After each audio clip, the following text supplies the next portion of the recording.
High বন্ধুরা, dream কিচেনে আপনাদের ওয়েলকাম। আশা করি আপনারা ভালো আছেন। আজকে আপনাদের সাথে একটি রেসিপি শেয়ার করবো, স্পাইসি ম্যাগি। কড়াই জল দিলাম, জলটা গরম হলে ওতে অল্প পরিমাণে তেল দিয়ে দেব। এবার জলটা ফুটে গেলে ম্যাগিগুলো দিয়ে দিচ্ছি।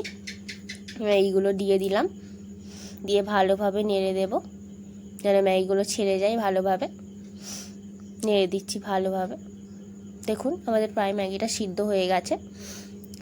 হাত দিয়ে চেপে দেখে নিলাম সিদ্ধ হয়ে গেছে কি না। সিদ্ধ হয়ে গেছে, নামিয়ে নিয়েছি।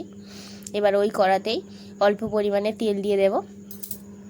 তেল দিয়ে ভালোভাবে নেড়ে দিচ্ছি। এবার তেলটা ভালোভাবে গরম হয়ে গেলে একটা ডিম ভেঙে দিয়ে দেব।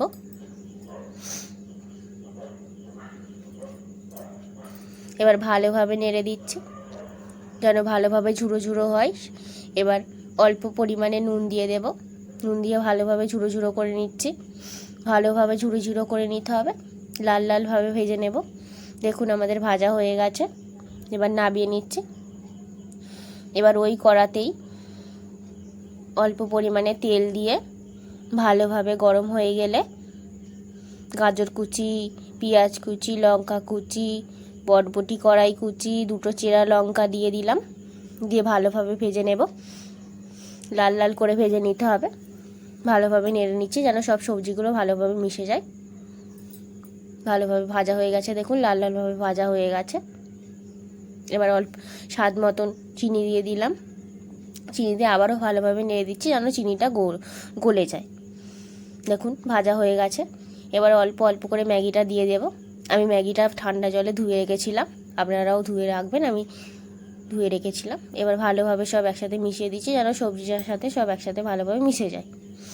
দেখুন সব একসাথে ভালোভাবে মিশে গেছে। এবার সোয়া সসটা দিয়ে দিলাম। দিয়ে আবারও ভালোভাবে নেড়ে দিচ্ছি যেন সোয়া সসটা সব ম্যাগির সাথে ভালোভাবে মিশে যায়। ভালোভাবে মিশে গেছে। এবার ম্যাগি মশলাটা দিয়ে দিলাম।